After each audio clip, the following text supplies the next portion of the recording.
Bom, pessoal, vamos retomar essa segunda etapa da nossa manhã. Agora vamos mudar o formato. Teremos agora um debate sobre automação da inteligência e o futuro do trabalho. O debate será conduzido por nossa colega Adriana Simões, aqui da Regional Recife, e ela que fará a apresentação dos debatedores. É contigo, Adri. Bom dia, pessoal. É com prazer que faremos um debate sobre um assunto muito atual e que servirá para refletirmos sobre o futuro bem próximo. O tema é a automação da inteligência e o futuro do trabalho. Teremos como participantes nosso colega e colaborador Marcelo Pita. Ele é doutor em IA pela UFMG, cientista de dados do SERPRO e lotado na sede em Brasília, né? O professor João Paulo Magalhães, mais conhecido como JP, consultor em inteligência artificial e professor do César School, e o professor Alexandre Maciel, cientista-chefe do Parquetel e coordenador da especialização em ciência de dados e analytics da UPE. Bom, gente, a quarta revolução industrial chegou, né? E parece ser diferente de tudo que a humanidade já experimentou. Novas tecnologias estão fundindo os mundos físico, digital e biológico, de forma a criar grandes promessas e possíveis perigos. Segundo a Agência Brasil, publicado em 1 de setembro de 2020, pelo repórter Jonas Valente, pesquisas apontam para previsões e tendências diversas, desde as que indicam riscos de substituições de muitos postos de trabalho, a outras que defendem um efeito positivo com a criação de novas ocupações. Em meio às divergências, ganha força o consenso de que, se para o bem ou para o mal, a IA mudará parte das profissões como as conhecemos e demandará a requalificação dos trabalhadores. Ainda, segundo o cientista de dados da startup Semantics, Alexandre Lopes, o que é que ele diz, né? Vamos conseguir automatizar vários processos manualmente. A maioria do que realizamos hoje, até mesmo de call center, serão passíveis de automatização. Na facilidade que ele traz para o mundo, reduzindo todas as atividades que são feitas, vai gerar uma revolução na forma como trabalhamos. Em palestra na quinta semana de inovação do governo federal, o autor de livros de sucesso, como Homo Deus, Uma Breve História do Amanhã, e professor da Universidade Hebraica de Jerusalém, Harari, alertou para o desafio diante de mudanças nos empregos causadas pela inteligência artificial. Ele fala o seguinte: trabalhos que são feitos hoje vão desaparecer ou mudar, e outros novos vão emergir. Mas não sabemos se os novos serão suficientes, e é um problema retreinar pessoas para os novos trabalhos.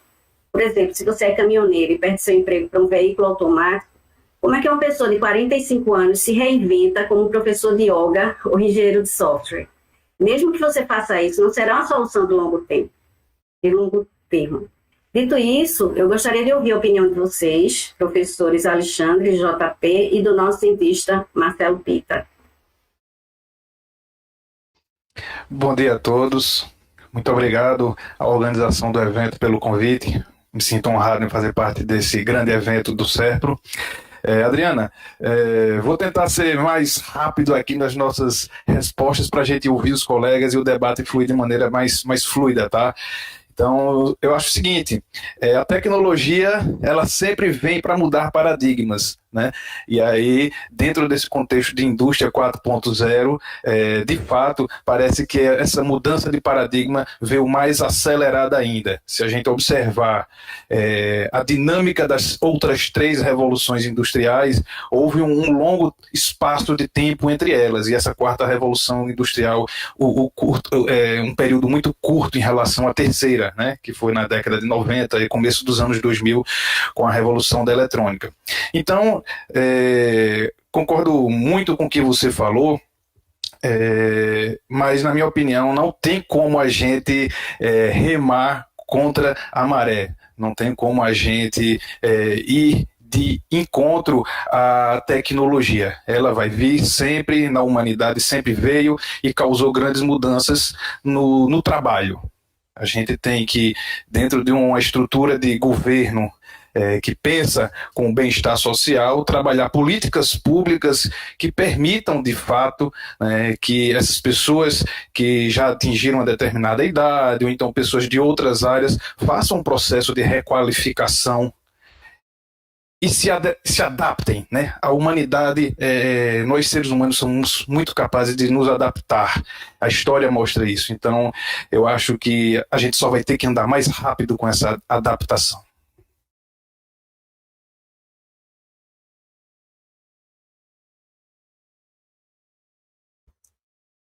Bom dia, pessoal, tudo bem? Eu sou João Paulo Magalhães, como a Adriana falou, sou conhecido como JP.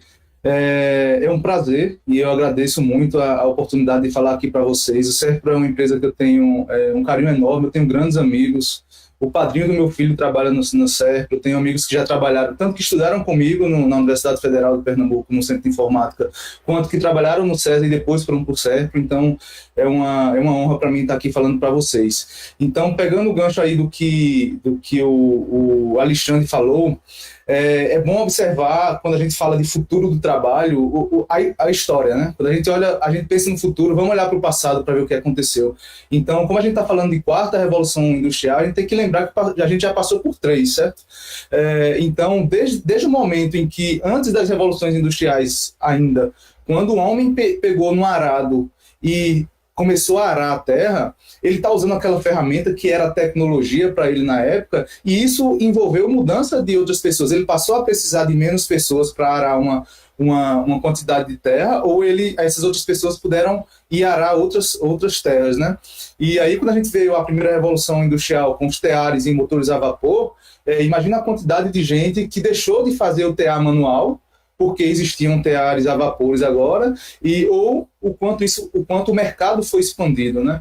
Quando veio a eletricidade também, imagina a mudança de você trazer um motor elétrico, o quanto de gente que você deixa, o quanto de espaço que você economiza, e rapidez que você ganha nos seus processos. E, por fim, a revolução eletrônica, a computacional, e agora a quarta revolução que a gente trazendo para o nosso tópico aqui envolve inteligência artificial.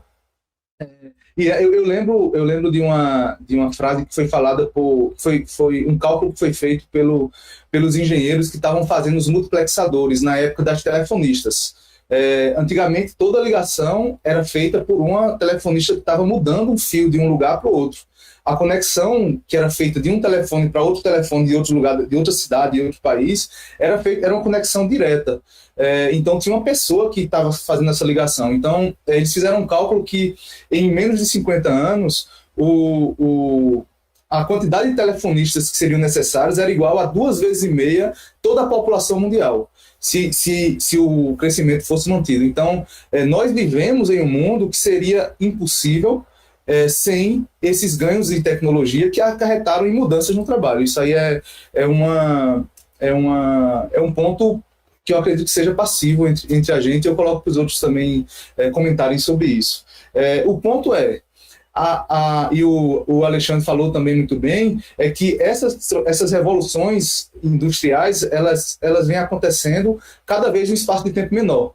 A gente teve 100 anos entre a primeira e a segunda, quase 100 anos entre a segunda e a terceira, só que entre a terceira e a quarta a gente tem menos de 50 anos. E entre a quarta e a quinta a gente não sabe, talvez na década de 30, 2030, a gente já esteja entrando na quinta revolução industrial sem nem ter acabado a quarta, sem nem ter equilibrado a quarta revolução industrial. Então, pela primeira vez, a gente tem não somente aquelas funções que são repetitivas e que, de um certo ponto de vista, envolvem somente capacitações profissionais que não têm uma capacitação muito elevada, diferente das passadas.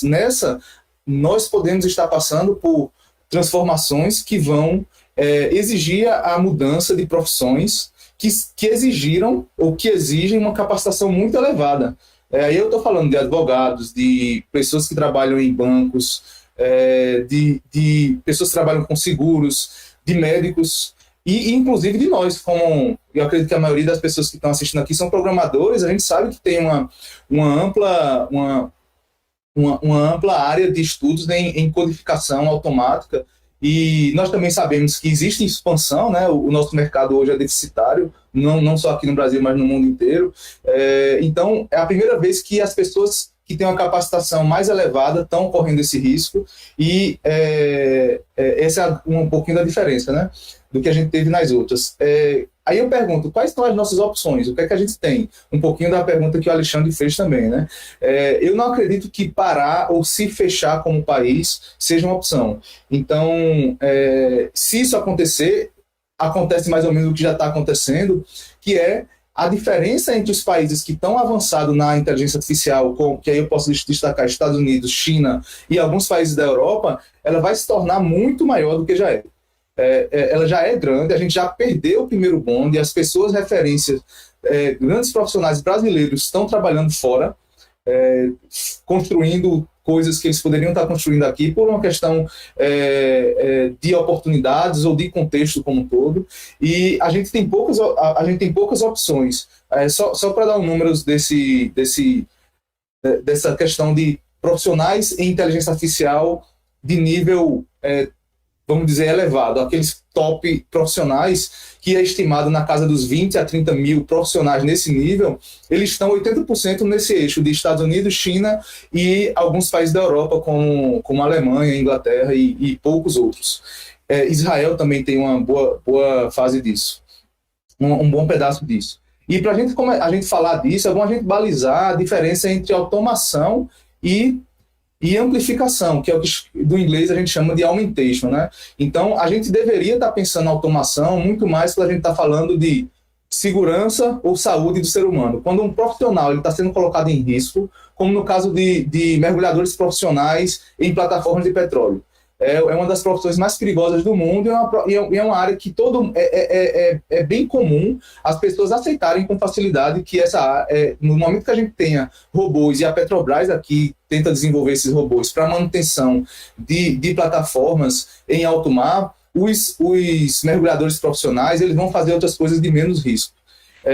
Quando a tarefa é repetitiva ou tediosa, e aí a gente tem as linhas de montagem de fábricas, a controle de qualidade, uma pessoa que fica ali olhando numa esteira se um determinado nível de refrigerante atingiu o ideal.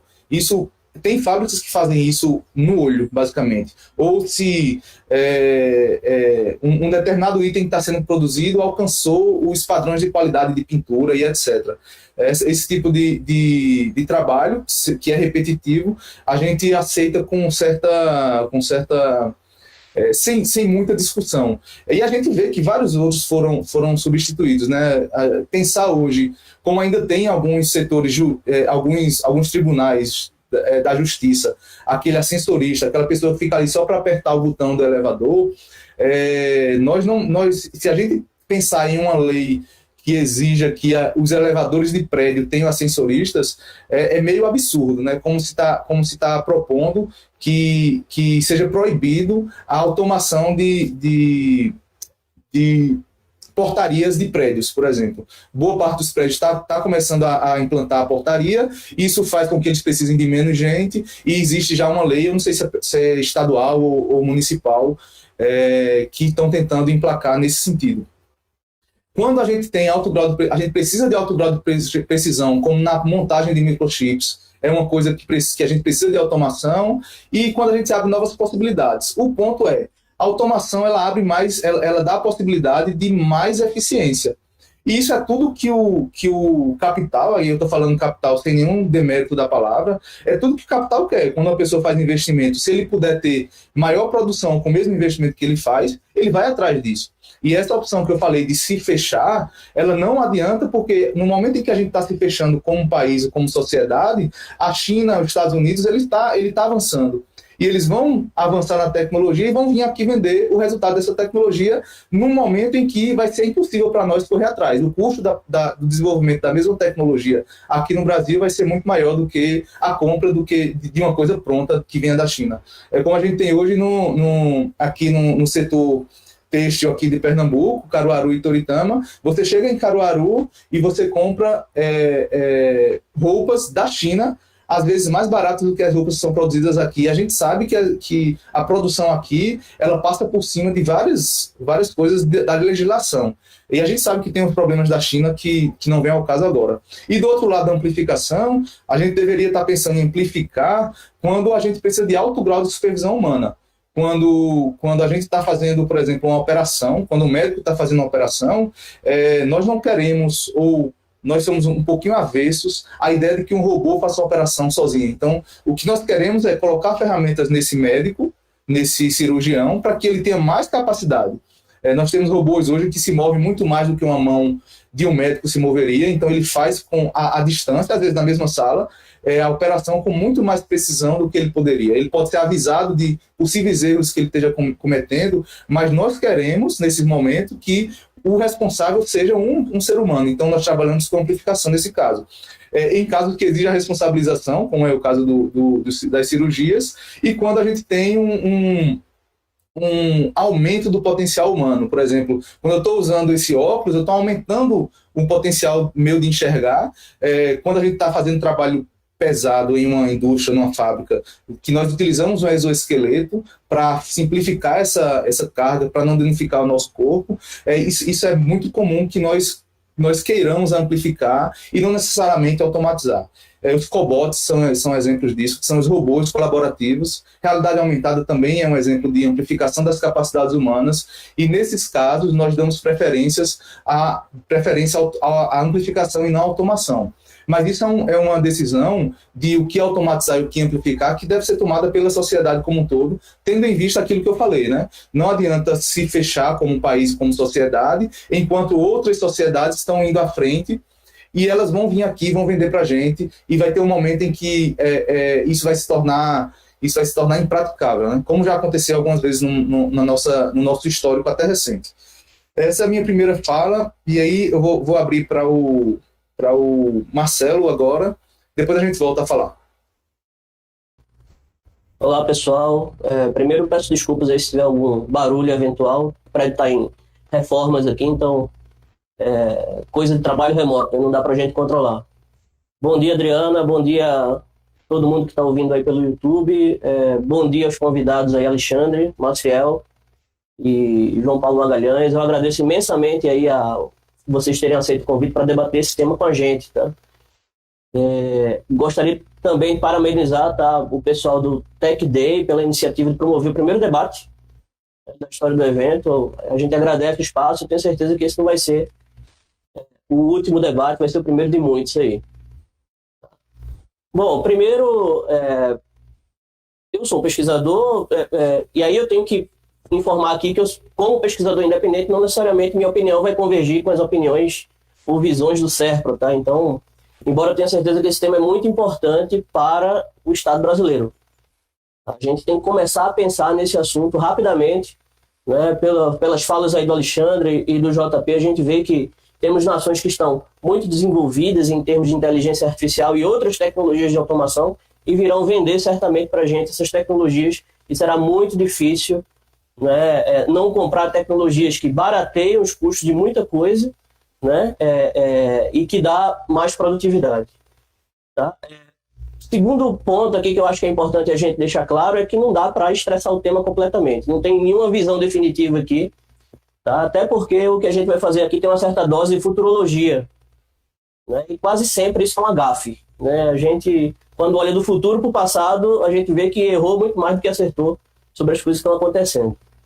Tá? Mas esse futuro, né, no caso aqui a gente pretende discutir o futuro do trabalho, ele é uma abstração temporal, né? Uma abstração que, como a gente sabe, ele depende de uma quantidade muito grande de variáveis complexas, no presente. Tá? Então, o exercício aqui é trazer apenas algumas dessas variáveis e, no caso aqui, refletir sobre os impactos que as tecnologias de IA, que é o nosso foco aqui de discussão, ou seja, as tecnologias de automação da inteligência humana, né, elas podem ter sobre a nossa organização social e econômica. Claro, isso tem impactos claros no trabalho, né? Observe que essa é uma discussão muito vasta, né?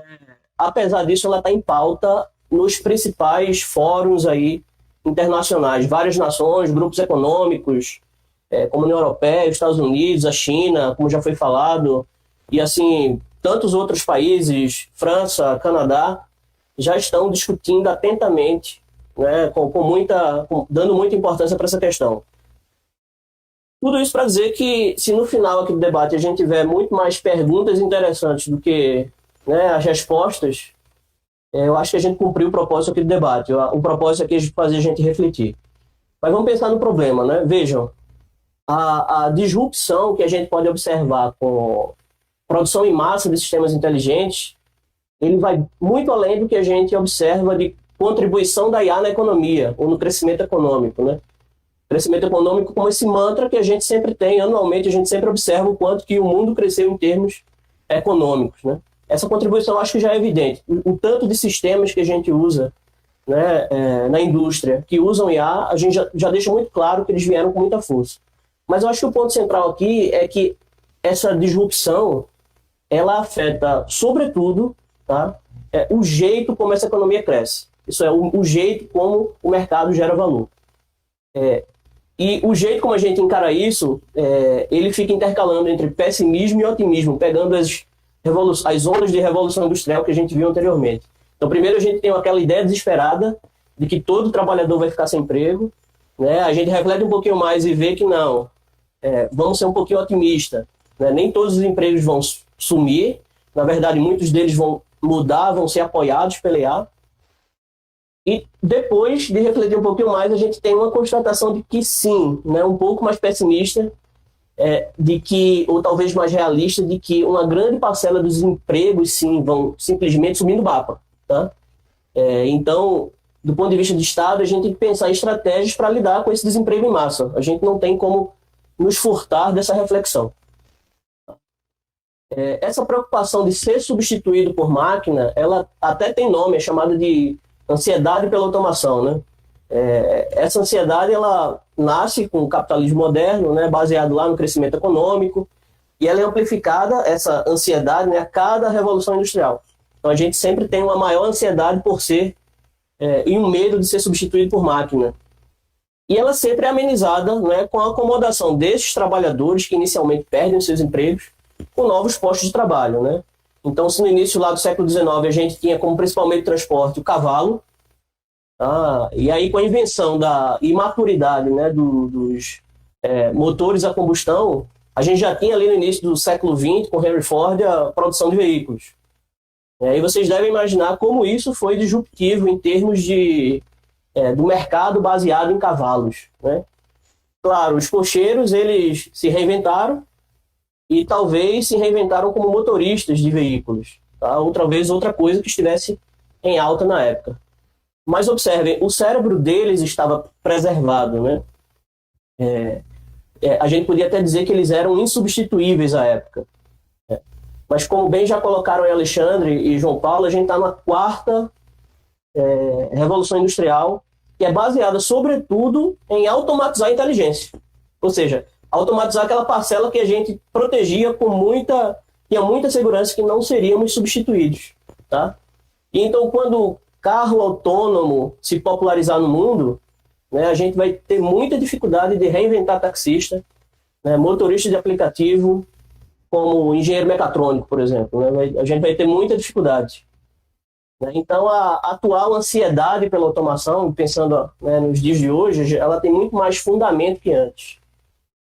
Só para a gente entender bem como é que isso se dá, né, vale a gente pensar aí rapidamente sobre funcionamentos de empresas, né, no capitalismo. Então, o capitalista, o industrial, ele detém o capital, ele compra a matéria-prima, ele compra a força de trabalho, né, dos seus operários, dos trabalhadores, ele compra o maquinário, são os meios de produção, e o lucro da empresa normalmente vem, né, ou de processos de oferta e procura, processos competitivos, ou também da mais-valia, que é a diferença entre o que se paga para os trabalhadores e o valor real do trabalho, tá? As tecnologias de automação, aí, historicamente, elas têm substituído o operário, tá? Mas, sobretudo, eu acho que muito mais importante, elas têm auxiliado o trabalhador a ser mais produtivo, né? O que significa mais lucro com menos trabalho humano, né? E meios de produção ou maquinário mais automatizado. Então, quando a gente vê uma montadora de veículo na linha de produção sem seres humanos, a gente está vendo a maximização da parcela dos meios de produção automatizados e uma redução da força de trabalho, né? Ou reduzida a quase zero. Veja, não dá para negar que isso significa menos empregos, apesar do aumento na produtividade. Tá? É interessante observar isso, né? A diminuição de empregos e aumento de produtividade. O resultado prático disso é o seguinte: a gente tem muito crescimento econômico, cada vez mais forte, com mais automação, né? A gente aumenta a taxa de desemprego e, claro, o efeito social que estados têm que começar a pensar, que é a maior desigualdade. Isso a gente já observa entre nações, tá? A partir do desenvolvimento tecnológico. Nós já observamos isso hoje. A tendência é que isso fique cada vez mais forte, se amplifique. Então a gente teria, vamos pensar aí, fazer um exercício de futuro, a gente teria uma sociedade de consumo com muito recurso, tá? Uma classe média muito pequena, porque até alguns trabalhos de escritório, o JP citou aí advogados e outros tipos de profissionais que trabalham em escritório, uma parte do trabalho deles sendo automatizado, inicialmente como apoio para o trabalho deles, mas a gente não entende como que vai ser esse futuro, e ele pode ser muito bom, né? Ou ele pode ser, ele pode inclusive minar uma profissão, como já aconteceu no passado. E uma grande e significativa parcela de excluídos, de pessoas que realmente não vão ter trabalho, né?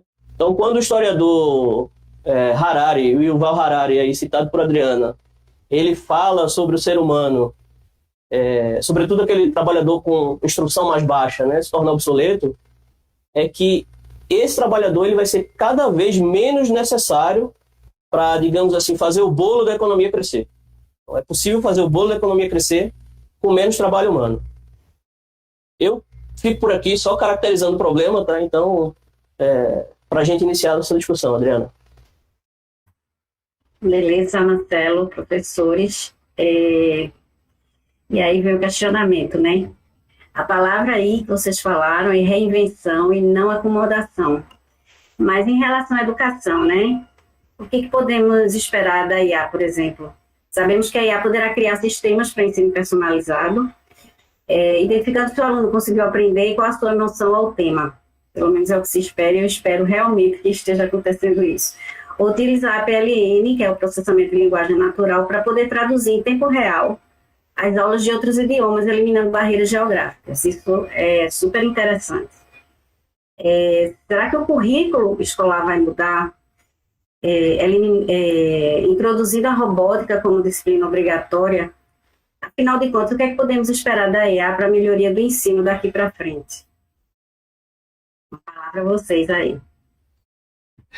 Bom, Adriana, eu acho que, falando de Brasil, né, a gente já falou um pouco aí de mundo, acho que essa visão que o JP e o Marcelo trouxeram é realmente preocupante, e nós, como brasileiros, temos que remar dobrado, né? A gente tem que trabalhar num déficit educacional histórico, sabe? E ao mesmo tempo tentar chegar na linha de chegada junto com essa turma que partiu primeiro.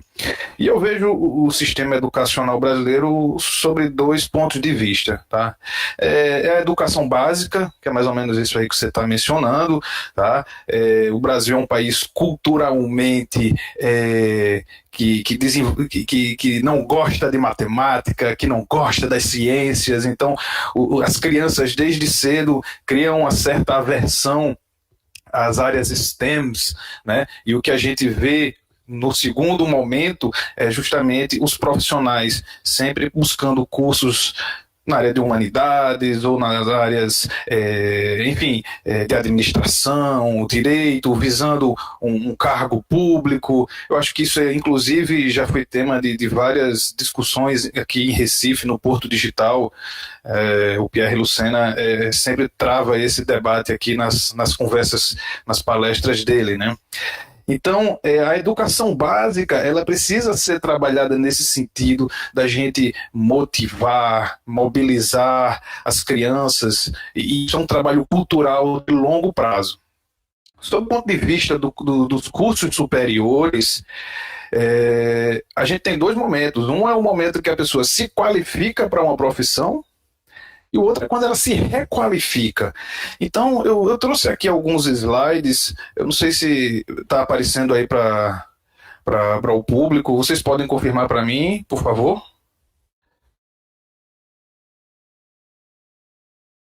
Sim, posso seguir?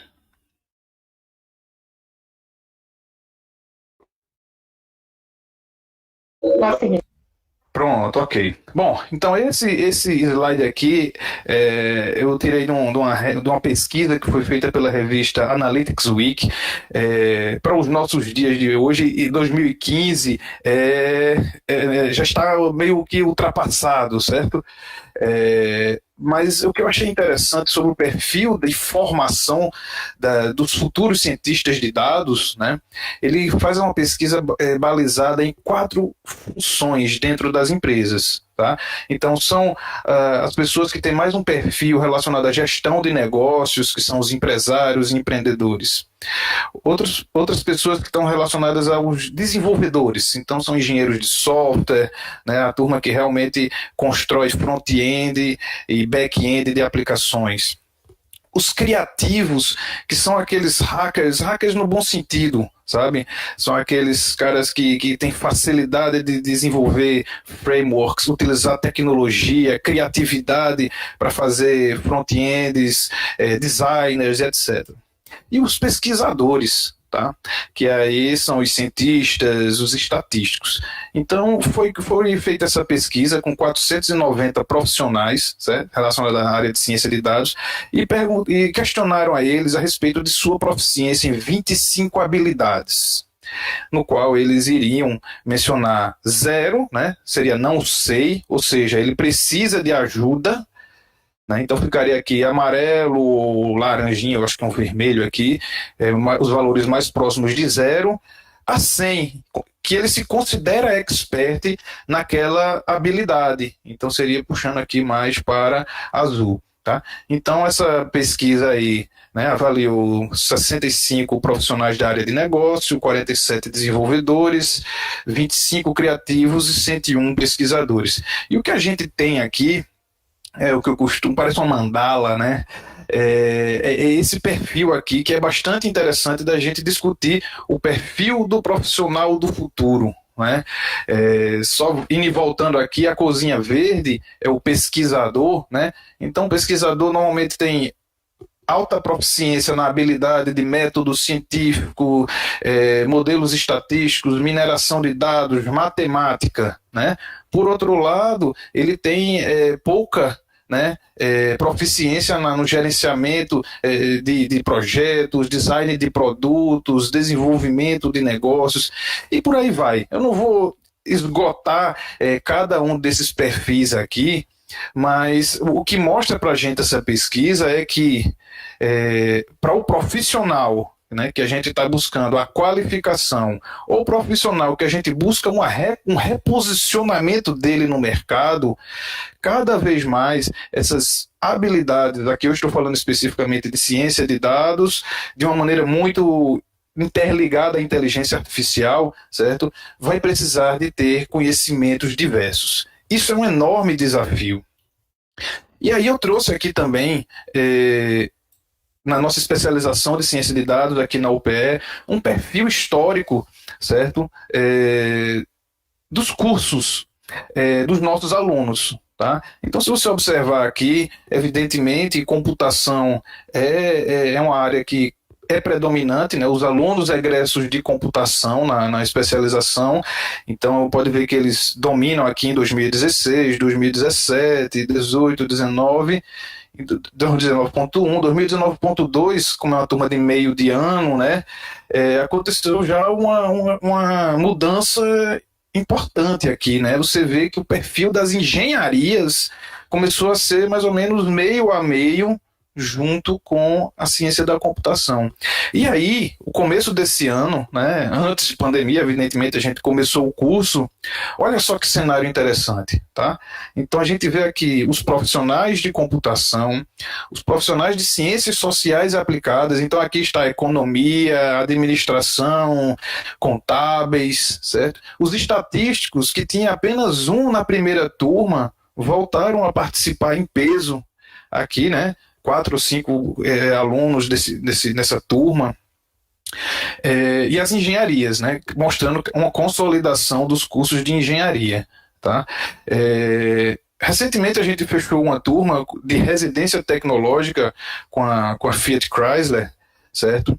E aí, veja, tudo bem, a gente está falando de uma fábrica que é quase 100% automatizada, né? Uma referência de indústria 4.0 no estado de Pernambuco, e olha só o perfil dos candidatos, tá? Foram 54 inscritos e a ampla maioria das engenharias, evidentemente, dentro de uma fábrica se esperava isso, mas não tão grande essa diferença com os profissionais da computação, tá? Então, assim, eu trouxe esses slides para servir de fomento aqui para o debate, né, no quesito qualificação e requalificação. Na minha opinião, eu vejo um quadro desse aqui como um grande sinal, uma grande sinalização de que as outras profissões que não são de computação estão buscando se requalificar para atender, né, as necessidades desse futuro mercado de trabalho. Cada um dentro do seu negócio, sabe? Mas buscando qualificação em inteligência artificial para trabalhar o seu dia a dia. Então, para mim, já começou esse reposicionamento dos profissionais, sabe? E a tendência é que isso amplie ainda mais.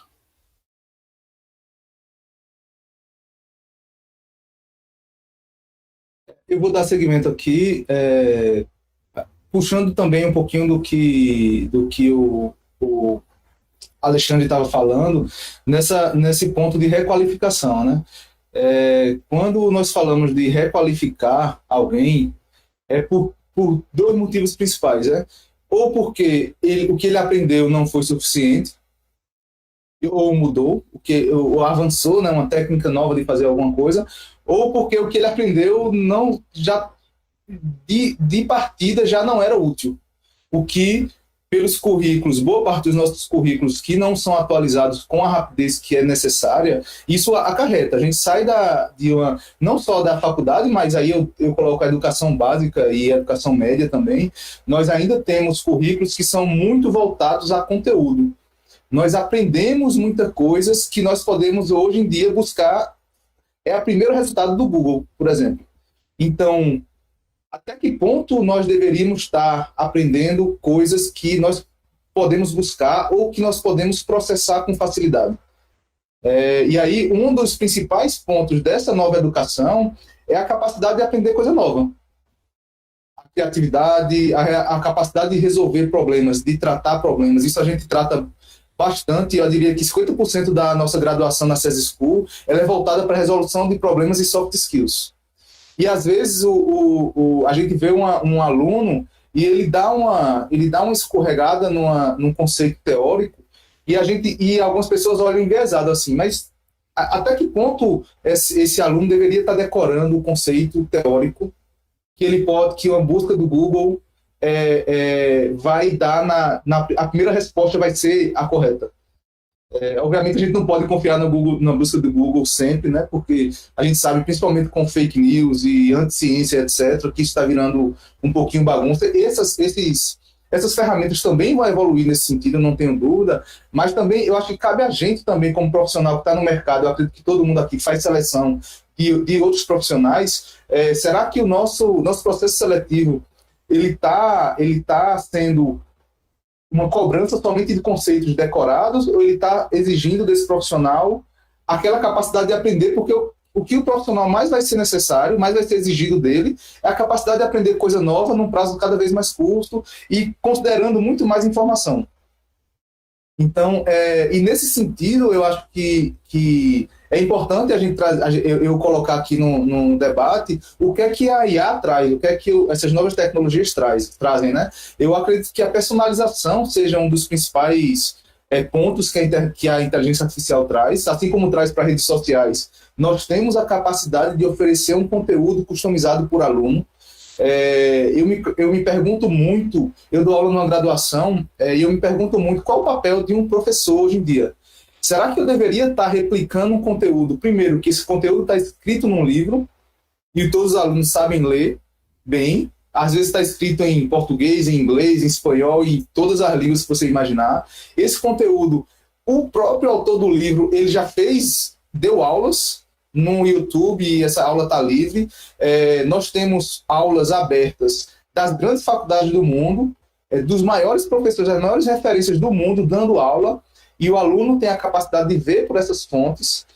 E ainda tem os que a gente chama de youtubers, né? Que é aquela pessoa, sem nenhum demérito aqui para youtuber, mas aquela pessoa que tem um poder muito alto de comunicação e que transforma um problema complexo, às vezes, num problema muito simples, com vídeo, com imagem, com tudo para facilitar aquele conteúdo. Então, as aulas que eu dou, elas sempre têm um slide de referências do livro, ou seja, a teoria você encontra aqui, mas sempre tem pelo menos um slide de vídeos e outros conteúdos que é para facilitar. Então, se eu tenho essa gama toda de fontes de conteúdo, porque eu vou exigir, ou eu vou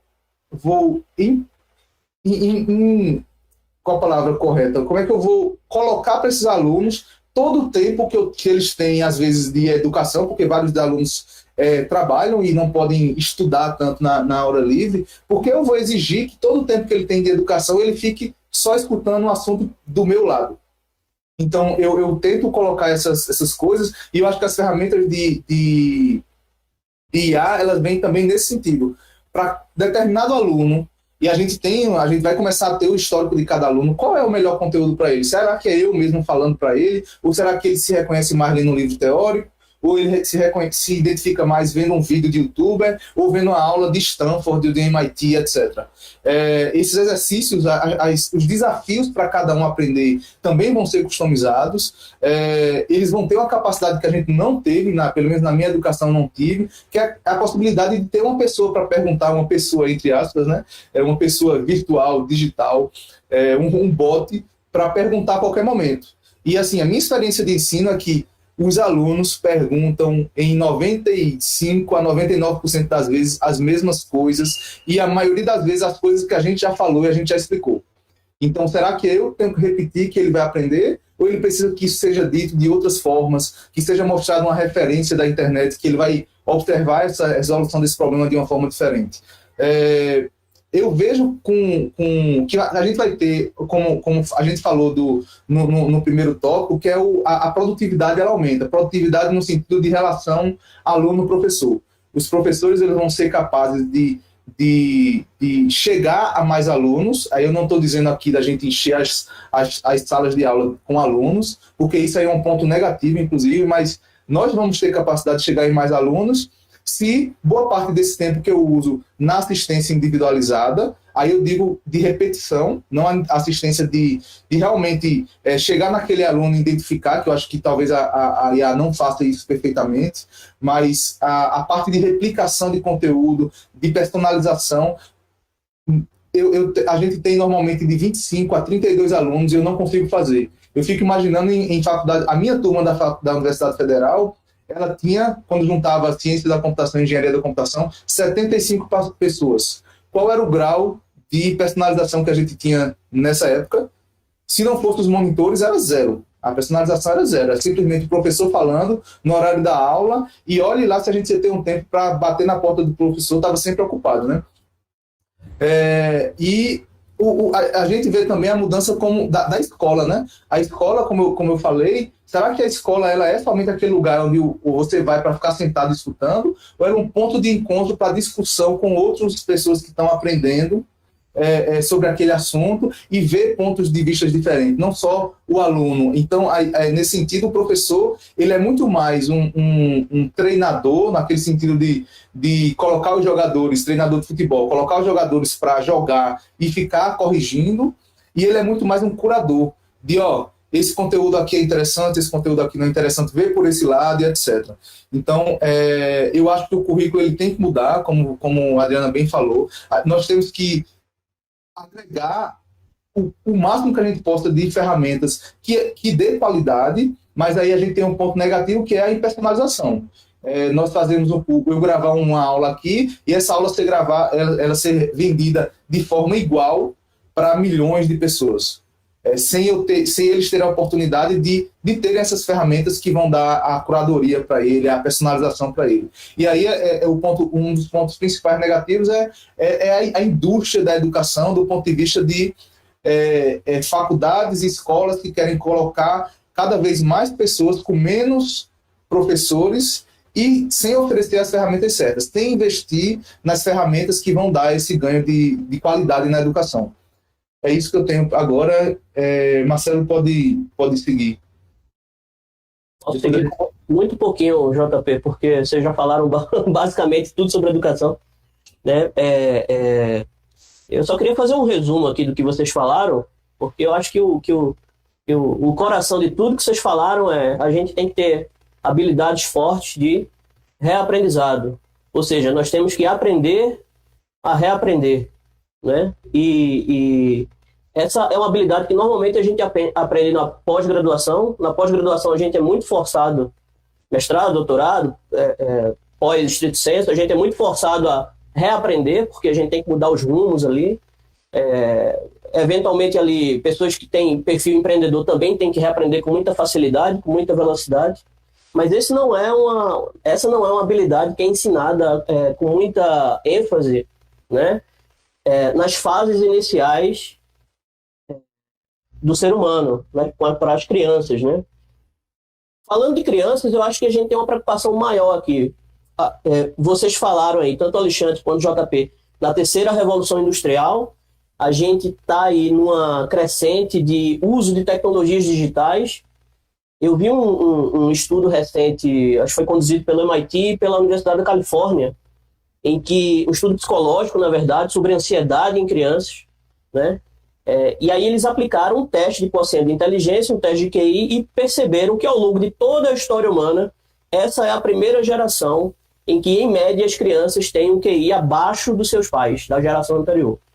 O que é extremamente preocupante. Alguma coisa de muito errado, né, em termos de... Claro que o QI não avalia tudo. O QI é apenas um aspecto ali ligado à racionalidade, né, a pensamento racional. Né? Tem muitas outras habilidades que são importantes.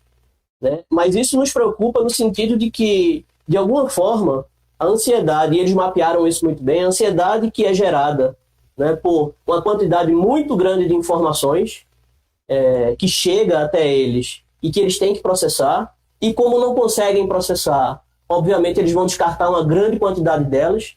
Isso faz com que eles tenham um nível de superficialidade muito grande em relação a conteúdos. A gente vê até hoje isso com pessoas adultas, tá? Então, o profissional ele quer ser cientista de dados, beleza, porque tá na moda, então e aí ele aprende algumas bibliotecas ali em Python e tudo, e coloca o meu rótulo, sou cientista de dados, eu estou trabalhando, vai conseguir ser produtivo até certo nível, mas perdeu aquela profundidade necessária, né, para ser produtivo no nível realmente que faça diferença no mundo. Então, eu acho isso extremamente preocupante, tá? Vou na linha do tanto o JP falou quanto no que Alexandre, no que os dois falaram, Adriana, de que não necessariamente a inserção de assuntos ligados à tecnologia na infância que faça diferença. Eu acho que é muito bom a criança aprender robótica, aprender linguagem de programação, aprender pensamento lógico, porque ali isso exercita essa capacidade de resolver problemas. É isso que a gente precisa, né? A gente consiga resolver problemas, inclusive para a vida pessoal dela, um pensamento crítico sobre problemas. Isso é muito importante.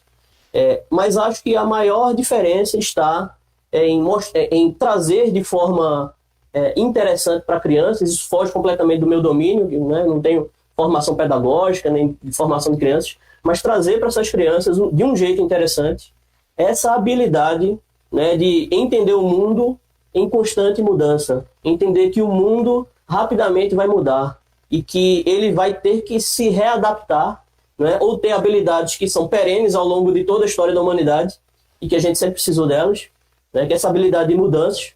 Estamos enfrentando uma pandemia viral e aí, né, de uma hora para outra, todo mundo teve que mudar. Aqueles que tiveram facilidade de mudar, ou que já estavam pensando nisso há mais tempo, certamente tiveram muito mais êxito, né, quando isso estourou. Imagino que o mundo, de uma maneira geral, não estava muito preparado para isso. Tá? Como bem fala Bill Gates, ele fala amplamente fala desde muito tempo sobre o risco da gente ter uma pandemia e a gente não ter capacidade de mudar rapidamente. Né? Isso envolve muitas tecnologias. Eu acho que tecnologias de inteligência artificial é apenas uma das tecnologias que o mundo tem que estar preparado para aplicar, inclusive para ajudar nessas mudanças frequentes. Tá? Eu acho que é isso que eu queria falar em relação à educação. Beleza, pessoal. Agora vamos para o viés de mercado, né? Eu acho que somos privilegiados, tudo que vocês falaram aí, nós somos os privilegiados, não só da área de TI, mas que conseguiu chegar à universidade e fez pós-graduações e tal. Mas, e quanto ao pessoal o nível de ensino das pessoas, que é a maioria, grande parte da população brasileira, né? Como é que as empresas estão lidando com isso? Porque muitos trabalhos, muita mão de obra está sendo substituída pelos robôs, isso é fato. E será que as empresas estão preocupadas com isso, de requalificar essas pessoas? Ou vai haver demissão em massa em relação a esse pessoal? Passando aí a palavra para vocês. Olha, Adriana, eu até pouco tempo atrás eu era cientista-chefe do Instituto de Inovação Tecnológica da UPE, certo? E eu tive a oportunidade de visitar várias indústrias no estado, fora do estado. E eu acho que é um trade-off, sabe? O empresário sempre no Brasil, historicamente, cobrou muito retorno sobre os impostos, né, a carga tributária que eles pagam ao Estado, sabe? E ao mesmo tempo eles precisam investir também em qualificação. Então é um trade-off. Eles dizem, olha, eu já estou pagando imposto suficiente para o Estado qualificar e preparar as pessoas. Mas, por outro lado, eles veem a necessidade de qualificar também. Então fica meio que uma conversa uma briga de gato e rato, sabe? Mas os empresários, pelo menos sob o meu ponto de vista, estão dispostos a botar a mão no bolso também, porque sabe das limitações do Estado em termos o Estado é muito grande, né? A gente sabe disso. Então, uma experiência que a gente vem adotando, e aí eu cito mais uma vez essa residência com a Fiat Chrysler, foi um case nesse sentido, né? O Estado entra com as bolsas que vão ser pagas aos residentes e a empresa, né, e a indústria entra com o pagamento do curso. Porque a Fiat Chrysler está fazendo uma grande caridade? Não, eles estão precisando de cientistas de dados rapidamente dentro da fábrica deles. Então, eu acho que a gente tem mais aqui fomentar ações nesse sentido, sabe? Não jogar toda a culpa pro lado do Estado, nem por outro lado a empresa ter que bancar toda a formação de toda pessoa que ela precisa, sabe? Mas eu acho que esse gap aí precisa de muito diálogo entre indústria e governo para que a gente não perca, tá? A gente está vivendo, digamos assim, um final de um bônus demográfico, né? A nossa pirâmide etária ela está mudando, certo? Cada vez mais a gente está tendo menos filhos, né? E a nossa capacidade produtiva, ou seja, que é o profissional ali entre 20 e 50 anos, 60 anos, nós estamos envelhecendo. Tá? Então isso é uma coisa que realmente tem que fazer parte da agenda conjunta de Estado e indústria, sabe, empresas, porque depois que passar esse bônus demográfico, né, a previsão aí para 2040, 2050, a gente vai ter muita dificuldade de requalificar pessoas mais velhas. Então isso tem que ser começado de agora, sabe? Essa parceria para a gente não perder, como eu falei, o momento da chegada, né? A gente já está saindo atrasado e se a gente não fizer isso agora, a gente vai perder o bônus demográfico e vai chegar ainda mais atrasado na chegada.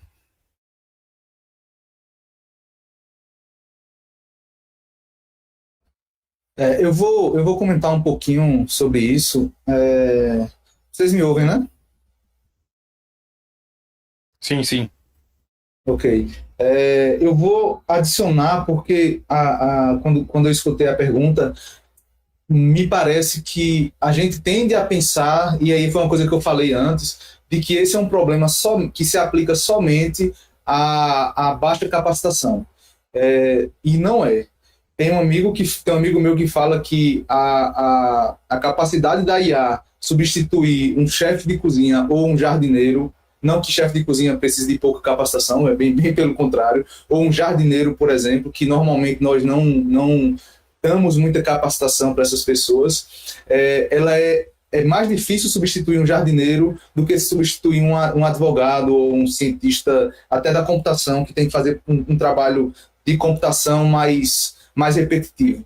Então, essa necessidade de capacitação e de transformação de empregos, ela vai vir para todo mundo. E aí eu enfatizo isso que o Marcelo Alexandre falou, que nós temos que capacitar em massa e temos que capacitar rapidamente. Eu vejo que no César nós temos um braço de faculdade, de escola, né, que é a César School, e eu acho até que a gente a gente não vai ser capaz de capacitar todo mundo que precisa. O que nós precisamos, como o Alexandre deu um exemplo, é essas parcerias com a empresa, e nós precisamos formar muitos replicadores.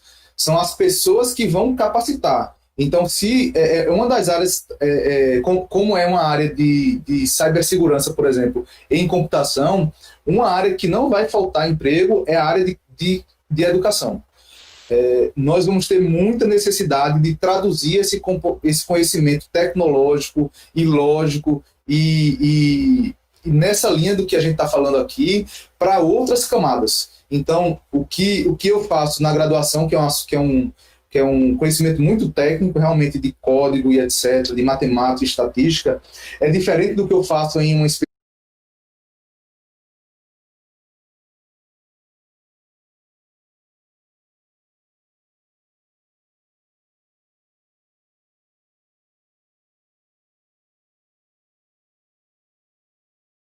Pessoal, tivemos um problema técnico, mas já voltamos aí, vamos continuar.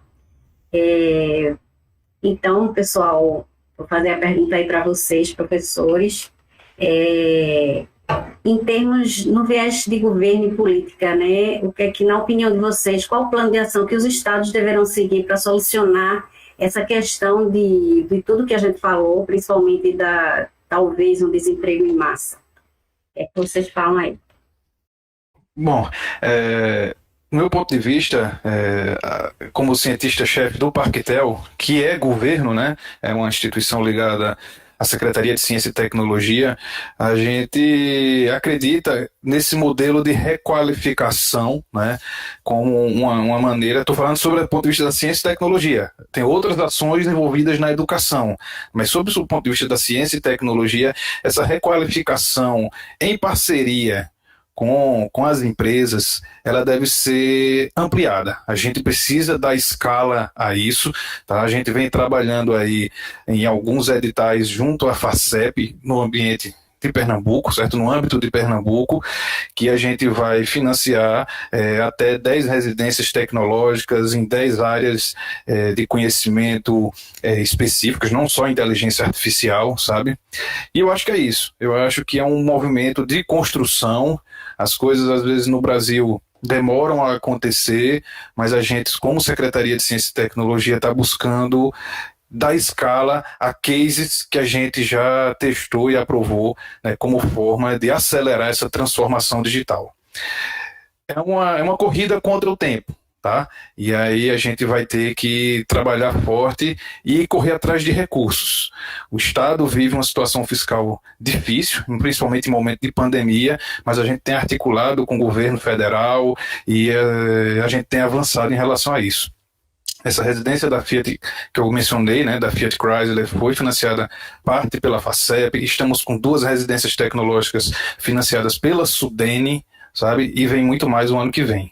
Eu acho que é isso que a gente tem que fazer, em parcerar mais. São mais de 100 residentes que vão estar trabalhando, sendo requalificados para fazer essa transformação ocorrer mais rapidamente. Eu acho o que o Alexandre falou, eu concordo totalmente. Essa questão de parceria não dá para agir sozinho, ninguém sozinho vai resolver esse problema, mas a gente tem sim uma necessidade de ter o governo como os governos, né, e o governo central, claro, como o maior parceiro disso, e não necessariamente colocando dinheiro, porque não vai ter dinheiro. Assim, a gente vai ter que trabalhar com empresas e tirando de onde não tem. Mas isso passa primeiro por um reconhecimento do problema. Enquanto a gente estiver fazendo de conta que o problema não existe e num mundo totalmente tecnológico e cada vez mais tecnológico, tendo que perder energia com anticiência e com coisas que vão contra a tecnologia, isso é tempo que a gente está perdendo e os outros estão numa velocidade cada vez maior. Depois disso, depois de reconhecer o problema, nós temos que passar por um planejamento, né? Colocar todo mundo na mesa, trazer todo mundo, não adianta fazer sozinho, como eu falei, e essas políticas obviamente, a gente está falando aqui de capacitação para um nível de capacitação mais elevado de ciência e tecnologia para quem está fazendo ciência e tecnologia, mas nós temos que fazer um amortecimento para todo mundo, né? Para essa capacitação em massa em tecnologia, às vezes é utilizar um celular que as pessoas não sabem, ou fazer ferramentas que sejam utilizadas por aquilo que as pessoas têm hoje em dia. Então, você vê, no Brasil, o WhatsApp é a ferramenta padrão de comunicação. Se você coloca desenvolve uma coisa que vai para o WhatsApp, uma forma de transferir dinheiro pelo WhatsApp, de marcar consulta pelo WhatsApp, você está deixando de colocar o problema só para o usuário se capacitar e passa a ser um problema também de design e de construção de ferramentas, né? Então, essa qualificação em massa, ela tem que continuar e tem que ser muito grande, na verdade, tem que subir a curva de forma exponencial, e tem que ser de forma contínua, mas envolve também da gente fazer ferramentas mais fáceis de usar, sem perder, obviamente, o viés de segurança, né, nisso. E no final das contas, no final do dia, né, uma coisa que veio da política e que os economistas já falam com muita naturalidade e hoje os capitalistas falam, que é programas de renda básica. Não vai ter como resolver isso somente com trabalho e capacitação. Vai ter uma borda que pode ser muito maior, como o Alexandre falou muito bem, desse boom crescer, quando a expansão parar de crescer, essa borda vai estar grande e pode até aumentar essa borda de pessoas que vão estar em situação de que não sabem trabalhar. Não sabem trabalhar com as ferramentas que existem hoje e nós não temos como não pensar em programas de renda básica universal. Eu estou falando aqui de coisas que economistas estão falando de todos os lados, de coisas que o Stephen Hawking já falou antes dele morrer, de coisas que o Elon Musk e o Zuckerberg já falaram. Então, são pessoas que estão no topo do capital, que está vendo que, a médio e longo prazo vai ter uma população muito grande que não vai estar empregada, basicamente. Que, como o Marcelo falou também, né, o crescimento econômico é desvinculado da necessidade de pessoas, e aí essas pessoas vão estar sobrando, e por estar desvinculado da necessidade de pessoas, também está gerando concentração de renda, né? Se a gente não tiver mecanismos concretos de distribuição de renda e de renda básica, eu acredito que a gente não consegue passar por essa barreira da quarta revolução industrial. Eu vou pegar muito rapidamente, tá, Adriana? Porque a gente já está bem em cima da hora. Vou pegar esse ponto aí último que o JP falou. Vocês falaram muito da questão da formação das pessoas, que é importantíssimo para resolver o problema. Vou pegar esse último ponto da renda básica aí que o JP falou, que eu acho que é para onde tudo converge, tá? Em termos de visão, seja de direita, de esquerda, independente da sua visão política, eu acho que as coisas convergem para a gente dar soluções para a vida das pessoas, né? É curioso, porque esse crescimento, né, que a gente vê atualmente, baseado em automação, ele resolve um problema clássico da economia, que é a falta de recursos para todo mundo, né? E aí a gente gera outro, né? Apesar de a gente ter recursos para todo mundo, né, a gente gera outro, que é a participação da maioria das pessoas, ou a não participação da maioria das pessoas na economia de mercado. E claro que isso é insustentável, né? Estados-nação, Big Techs vão ter que encontrar aí algumas soluções, né? Ou a gente volta lá para os reis perdendo as cabeças nas guilhotinas, né? Eu prefiro crer que a gente vai achar uma solução, né, para compartilhar recursos, mas eu concordo com um economista chamado Daniel Susskind, que ele tem um livro, inclusive, muito interessante, chamado A World Without Work, O Mundo Sem Trabalho, né, tratando justamente sobre esses problemas. Ele diz que esse é um problema de ter muito recurso e pouco dividido, é um problema muito melhor do que o problema de não ter recurso suficiente para todo mundo. Então existe hoje uma discussão muito forte aí em cima dessa questão da renda básica, né? Ela está, claro, fortemente conectada com essa perspectiva de crescimento econômico, desemprego, né? Lembrar que emprego não é a mesma coisa que trabalho, tá? O ser humano certamente vai buscar trabalho sempre, né? Porque trabalho faz parte da saúde dele, saúde emocional, inclusive. Mas eu não estou certo que a renda sempre virá do trabalho, né? E aí surge a pergunta, com tanta desigualdade, quem financiaria uma renda básica universal, já que governos podem ter muito menos recurso, inclusive poder político, inclusive, do que alguns Big Techs, né? Pode parecer muito estranho o que eu vou falar aqui, mas a impressão que eu tenho é que a gente caminha para Big States, que é basicamente um caminho contrário, né, ao pensamento liberal, capitalista, né, que a gente está acostumado. Mas eu penso que isso não necessariamente implica em a gente ter o fim da lógica capitalista de produção e crescimento econômico, né? Estados podem ser encarados aí como organizações onde os cidadãos são sócios, né, e o Estado tendo participação maior na economia, no financiamento e no lucro dessa economia automatizada, inclusive concorrendo com Big Techs, né? Ele poderia ter recursos suficientes para a gente caminhar para um esquema de renda básica. Aqui só para concluir, e lembrando aqui, eu fiz uma pergunta lá numa das palestras dele lá para o sociólogo Sérgio Abranches, né? Ele fez uma pergunta a respeito desse cenário, né? E aí ele respondeu que ele entende que não necessariamente a gente vai ter o Big States, ou grandes estadões, né? Mas talvez aí organizações locais de caráter anarquista, né? Bom, eu tenho tendências anarquistas, particularmente, não no sentido formal da palavra, tá? Não no sentido da bagunça, né? Mas eu creio que anarquias, ou seja, a ausência de governo central ainda é uma utopia muito grande para a gente como sociedade, tá? Então eu aposto nesse futuro aí onde a gente tem Estado, inclusive participando da economia automatizada para viabilizar a renda universal. É isso. Beleza, pessoal. Muito bom debate. Muito obrigada, professores Alexandre Maciel, JP e Marcelo Pita, meu colega de trabalho. E temos aqui algumas perguntas para vocês. Eu sei que o tempo está bem restrito, mas a participação está grande. A primeira pergunta aqui de Márcia Falcão, ela queria que vocês comentassem a frase do Harari, que diz: uma classe inútil pode surgir em 2050 devido não apenas à falta de emprego, mas também devido à falta de energia mental. O livro que ele se refere a isso, é livro 21 lições. Algum de vocês pode falar sobre isso? Rapidinho.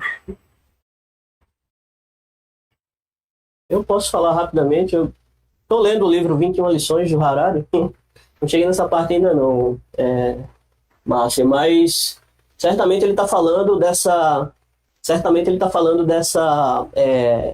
necessidade que a gente vai ter de informações cada vez mais completas para desempenhar trabalho.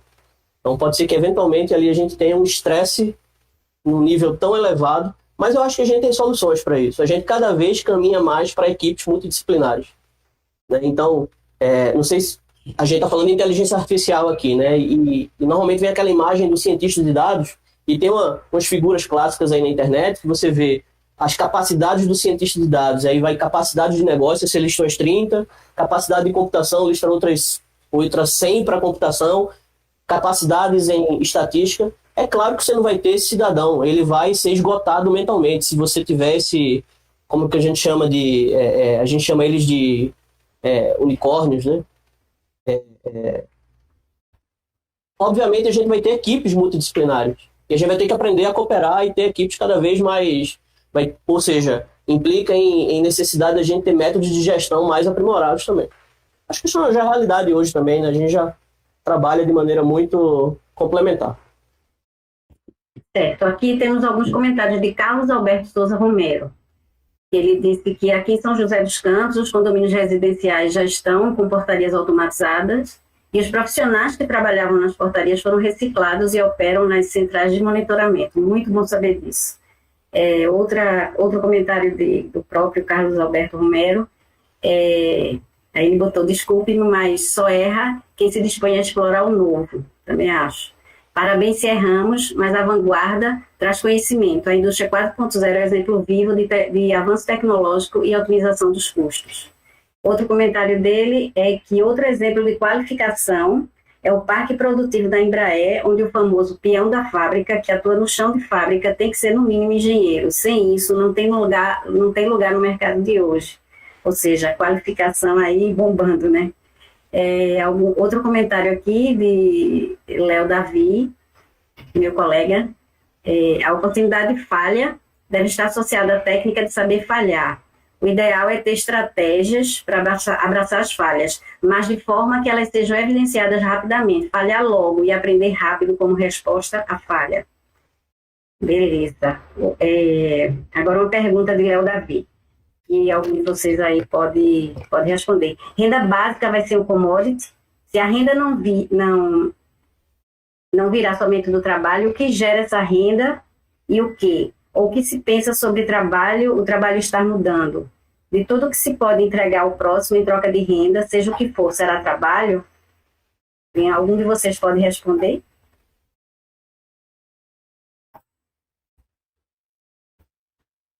Se será commodity ou não, eu não sei, eu não consigo afirmar isso, mas certamente nós vamos ter uma gama de novas funções que vão ser monetizadas. Como nós temos hoje, as redes sociais trouxeram uma gama de novas funções. Nós temos a profissão youtuber, né?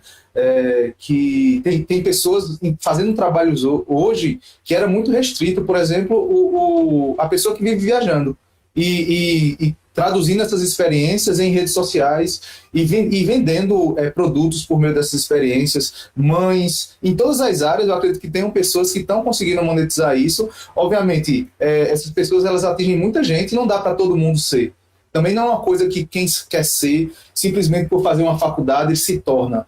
É uma coisa que exige skills que são talvez imponderáveis, né? O sucesso é uma coisa que não dá para a gente listar um conjunto de fatores que você cumpre por tabela e vai alcançar. Eu acredito que vão ter muitas funções, mas que vai ter sim uma gama de pessoas que elas vão ter que ter segurança alimentar, segurança de moradia e etc. E eu sou muito do que o Marcelo falou, né?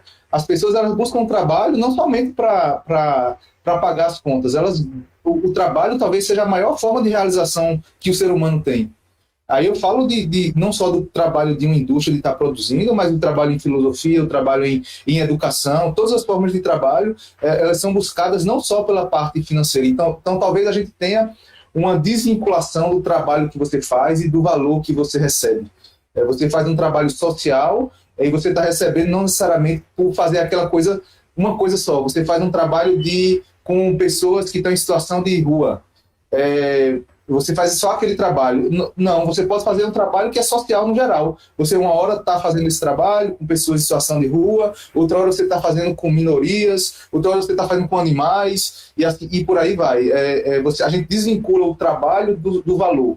Agora, como a gente vai fazer a engenharia financeira disso, isso é um problema que é da sociedade. E eu não tenho nem ideia de como sugerir uma coisa rapidamente aqui. Certo. Estamos chegando ao fim das perguntas, tem ainda mais duas, que vocês também vai ter que responder rapidinho. Da Vanessa Lima, existe alguma parceria do SERPRO com outras empresas para essa qualificação em massa?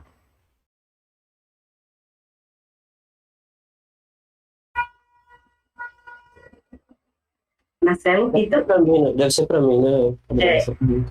Eu não sei, eu não conheço. Nós temos uma área de educação dentro do SERPRO. O SERPRO é uma empresa de software, uma empresa de inteligência para governo, né? Ela entrega muitas soluções para governo, mas também nós temos um viés de educação porque ele é muito importante para a gente. A gente se capacita muito e a gente tem programas muito fortes nesse sentido, né? Mas eu não conheço, vou ficar devendo essa resposta aí, que talvez nossa área de educação responda com muito mais propriedade. Tá? Beleza, ainda tem mais uma pergunta, e talvez uma sugestão, né? De André Maranhão Nader. Por que não os empregados sendo sócios das empresas?